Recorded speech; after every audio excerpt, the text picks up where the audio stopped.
Shields up, Iron Breakers. Rurikhan here coming at you with another video, and today we're going to be talking about Deracine for the PlayStation VR. I'm not sure if I pronounced that correctly or not. I'm sorry if I didn't. This title was sent to me by PlayStation Portugal so that I could give it a look and tell you guys my opinions on it. And the main reason why I'm so interested in checking this out is because this is a title by From Software, which is the same studio that has worked on games like Dark Souls, Bloodborne, all of that jazz, and naturally Sekiro that is going to be coming early next year. So I'm always interested in seeing what these guys are working on because usually I tend to like most of their games. So as such, I dove into Déraciné.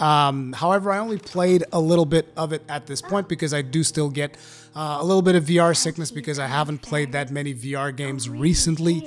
And as such, you know, I do still get sick, a little bit queasy here and there. And also I needed to get a second move controller because this game actually requires 2 move controllers and I only own one. So I had to get a friend of mine to loan me the other one so that I could go ahead and play. Now when it comes to genres, this title is extremely different than anything From Software has ever done because it's not a hack and slash, it's not an action game. This is a puzzle/exploration game is how I would describe it. I do believe that they are probably using the same engine that they've used in Bloodborne because I see that the characters in this game remind me a lot of the characters that you kind of see in Bloodborne. A lot of the assets as well kind of remind me of that particular time period. And as such, I think it might be the same engine. In terms of visuals, I thought the game looked pretty good. Now, when it comes to VR games, they tend not to look as good as regular games because you need to have a really high frame rate in order to enjoy a VR game without getting sick super fast. And in those terms, I think the game is actually pretty comfortable. I think most people will not get sick easy. It's also the fact that I'm also like actually sick from like a flu that I have. So that just kind of exacerbated the whole thing. But ultimately, the way in which you traverse in this game, which was something that I was actually a little bit disappointed because they didn't really give you a whole lot of options. Usually, VR games nowadays, they tend to give you a lot of options as to how you move throughout the world. But then again, this was the first game that I played with 2 moves, so I'm not exactly sure what other method of moving around they could have used, right? But basically, you teleport. You teleport to all these preset locations that they put throughout the game. So basically, think of the game like a 3D world, and it's almost like you have these predetermined spots that you can teleport onto. And you will always know, okay, I can go there, I can go there. You can just look at the spot, you press a button, you get teleported there instantly, and that's how you essentially navigate throughout the world.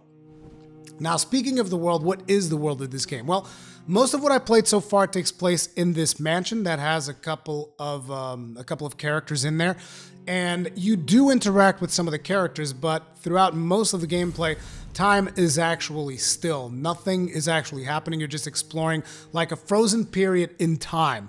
And then as you perform certain interactions, characters start moving, characters start reacting to the things that have taken place, and characters will actually speak. They have voices that I believe I've heard in previous Dark Souls games. The whole thing actually reminds me a lot of Dark Souls in terms of voice acting, in terms of storytelling, because that is essentially the main thing that they are bringing from the Souls is that fragmented storytelling that Miyazaki is known for. And I find that to be somewhat interesting, even if this is very much not my kind of game. If I was to compare it to any other game that I've played before, I think the first thing that comes to mind was that Lara Croft mansion thing that they had in Rise of the Tomb Raider, which was also a VR experience. You could also teleport around and have a look around Lara's mansion.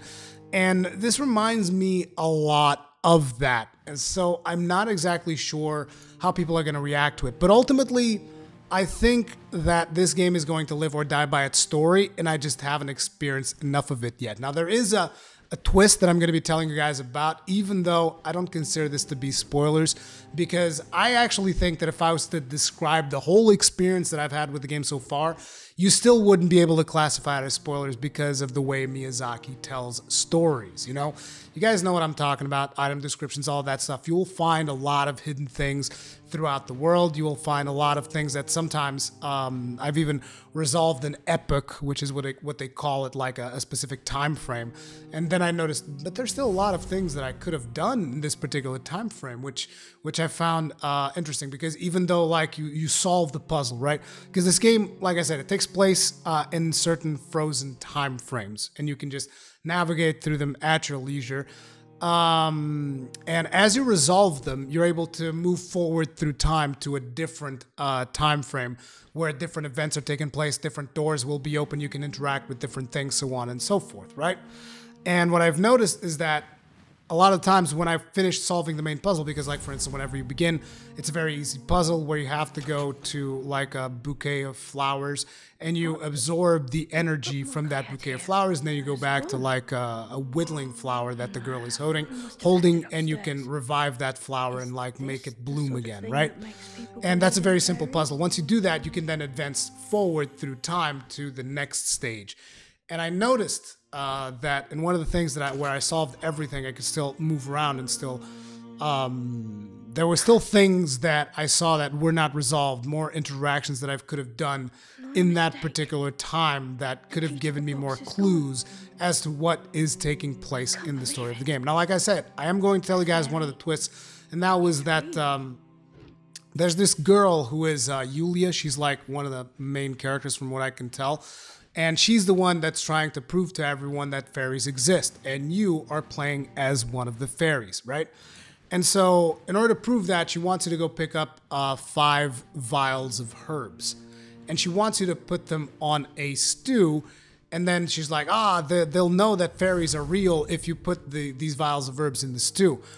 But then you do that, and the person that was preparing the stew tastes the stew, and he just kind of like falls over, and you're almost like, oh my god, I just totally poisoned that guy. So that little twist I thought was very interesting. It made me wonder, oh, but does this mean that this character, did she do this on purpose?